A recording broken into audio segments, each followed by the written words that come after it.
Just about to conduct the box draw for the 2011 Melbourne Cup to be run on Thursday night. But firstly, Whitey, our winning contestants who will be allocated a betting voucher in the race. Just read them out, our final contestants. Exactly, $100 betting voucher has on each of these particular boxes. We've been running the competition all morning. Box 1 will be Paul from Glenroy. Box 2, Reno from Ferntree Gully. Box 3, Wayne from Huntingdale. Box 4, Craig from Mulgrave. Box 5, Brian from Hallam. Box 6, Joanne from Dandenong. Box 7, Paul from Lyndhurst. And Box 8 will be Peter from Lara. So that's our little competition that we're running this morning. All right, Mick, we're all in readiness. Glenn Fish, Chief Steward, is all ready to go.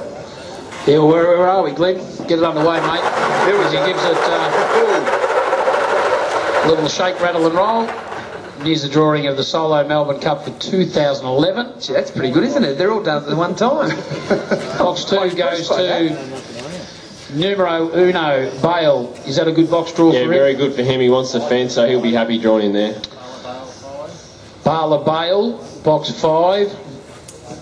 Troy. The young one in the field is going to be up against it. Drew box 5 in the heat, or in the semi. Probably the favourite for the event, Troy. Beckham Bale. Very interesting draw to see what draws around him here in 3 and 6. So Beckham Bale from 4. Ooh, the ace for Batesy. She's the leader of the pack so far. She'll lead those 3 dogs. Serene Bale from 1. Next one. Box 7 goes to Dynatron, the Geelong Cup winner. He's the other speed in the race. He'll be boring across. Does he cut to the left, Troy? Yes, he does from out wide. Box 8 goes to Dinah Morris. That'll help Dynatron. He shouldn't worry the black early. Gary Ennis has trained Henry Walt. We're not too sure about Box Henry. 3.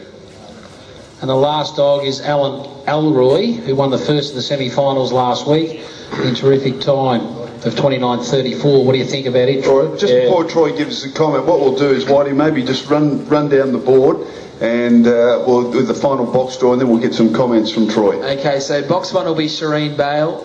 Box 2 will be numero uno Bale. 3, Henry Walt. 4, Beckham Bale. 5, Bala Bale.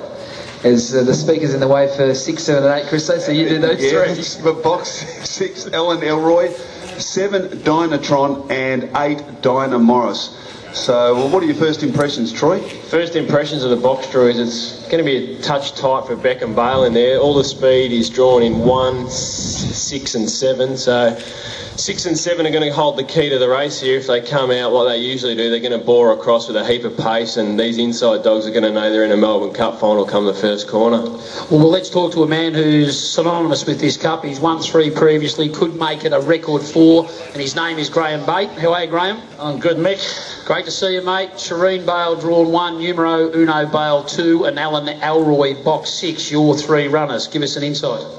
Yeah, well, I come right into the race now. I just can't believe the way it's worked out. Serene Bale does box very well, but she heads off the track just a little bit. But the 2 dogs on her immediate right, numero uno Bale, slow out, and Henry Walt sort of wants out and use a bit of the track himself. So, and then I've got Alan Elroy out in box 6, who loves this track and goes good, and his first section's very good, so he'll be coming across those other ones. So I've really come into the race, actually. I couldn't be more wrapped with the box draw than the way it's worked out. So we've got the Melbourne Cup is right next to you at the moment. You think you might get that on Thursday night? Yeah, I'd love to. I've got a few of them at home in my trophy cabinet. They're over a lot of years. I've made it one of my signature races. I just love the Melbourne Cup. It's just so special, and everyone in the whole of the industry, if you ask them any race that they just love to win. You know, I've won a couple of golden Easter eggs and Australian Cups and that, but the Melbourne Cup is just an absolute fantastic race, and yeah, that would look really good in the cabinet. Now, Graham, is it true that none of these dogs you've got running Thursday night would got a patch on Fair Sentence, who won for you in 1989? That's what Mick McGuan's been telling us anyway. Yeah, well, I'm glad that Mickey doesn't own any of them, because we couldn't get rid of him. He partied for about 4 days at my place. It was a good party, wasn't it, Batesy? It was. My wife said to me, when are these guys going to go home? I couldn't believe it. I think she went for a holiday. Yeah, I think the Anarchy shop made a fortune that week. I think we had and the pub, every mate of Mickey's, and they all rocked up, and it was a great time. Yeah, he was a good good dog to us too. He was a great dog, and when the box draw came out for him, we were very happy because the dog drawn immediately beside him, the year brander, did tend to run off the track a bit, so made the race for him, and yeah, it was all over. It was great. Good on you, Graham. Good luck on Thursday night. Good, thanks very much, boys. Graham Bate joining us there with 3 live chances in what should be a great race. Yes, and also another prominent person who's going to have a huge say in the Melbourne Cup is the trainer of number 3, Henry Walt, and his name is Gary Ennis. How are you, Gaz? Pretty good. Looking forward to the race, mate, obviously? Yeah, looking forward to it. Happy with the draw? Wow, could have drawn better. Well, he won from the same box last week? Yeah, it's not his box, mate. Better suited out wide? Yeah, out wide or even off the inside because he push up. But you get what you get and you're happy to be there. What do you do between last week's semi-final and Thursday night? Do you just let the greyhound tick along, or do you give him any trials or anything of this nature into the race? No, tick along. He's an old boy now, so you look after him a bit. Well, it's incredible the record he's got. I think he's gone to about 14 Group 1s at this stage of his life. He's only had 65 starts, is that right? That's right, yeah. Yeah, he's been a great old dog. He's been a fantastic dog for you. All the best on Thursday night, and obviously you'll need a little bit of luck from that from that box draw. What do you think, Troy?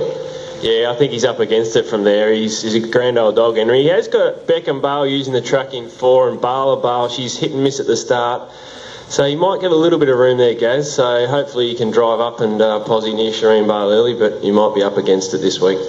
I'm glad you heard that, Gary. Good on you, mate. Thanks very much. We wish you all the best. No worries. Gary Ennis joining us there, of course, trainer of Henry Walt, who has drawn box 3. Now time to introduce one of our other star trainers, George Daly. G'day, George.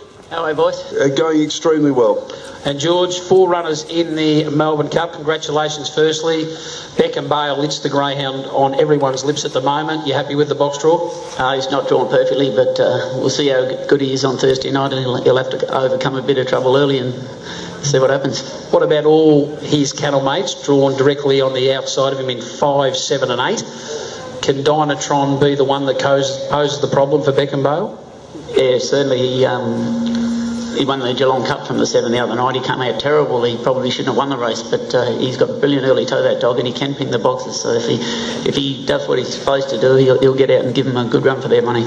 Troy, your early thoughts of the market based on the box draw? Oh, market. Now, I doubt it whether he'll be very short. I probably reckon he'll be about $3 on Cup Night, the blue. I think the red will be second favourite. And I think Dynatron will be about 3rd pick in the market at this early stage. And that's the market. What are your tips? Tips. I think I'm leaning towards George. I think Dynatron, I think he's absolutely flying, this dog. He's running the Geelong Cup heat, was just phenomenal running the time. It was a wet, shocking night. And he ran about 4 or 5 lengths quicker than the rest of the heats, and it just showed that they got him back on track and he turned the corner. And last week he had to work, that's not his go, and he worked hard, and I thought down the back I thought he was in a bit of trouble because he used all his petrol to get to the front, but he stuck it out real well, and I really reckon he's the one to beat in the final. Well, happy to hear that, George. Yeah, very happy. George, we wish you all the best, mate. Thanks for joining us. Thanks very much. George Daly joining us there, and a big thank you to Troy Little as well, our guru form analyst. Troy, it's going to be a fantastic race come Thursday night, so you're happy to stick with the 7? Yeah, just on top of the red at this early stage. We'll see what the market comes out from TAB Sportsbet. Hopefully they get it out early this week and see if the punters can step in, and yeah, looking forward to a fantastic race. Good on you, mate. Thanks very much for that. We'll have a market just after 8 o'clock for the big night on Thursday night, the Solo Melbourne Cup. Troy, thanks very much for that, mate. We appreciate your time. No worries. Thanks, guys. Troy Little joining us there, guru, form analyst, and he's picked the 7, Dynatron. I tell you what, one of the most impressive things this morning was the way they did that draw. How you get the 8 all done at the one time. It was very impressive. Yeah, absolutely. All right, we've got to get to a break, but as I said, we'll have a market for the Melbourne Cup just after 8 o'clock. It's Wonderway. Thanks to TAB Sportsbet, this is Prime Time Sports Interactive, live from Sandown Greyhound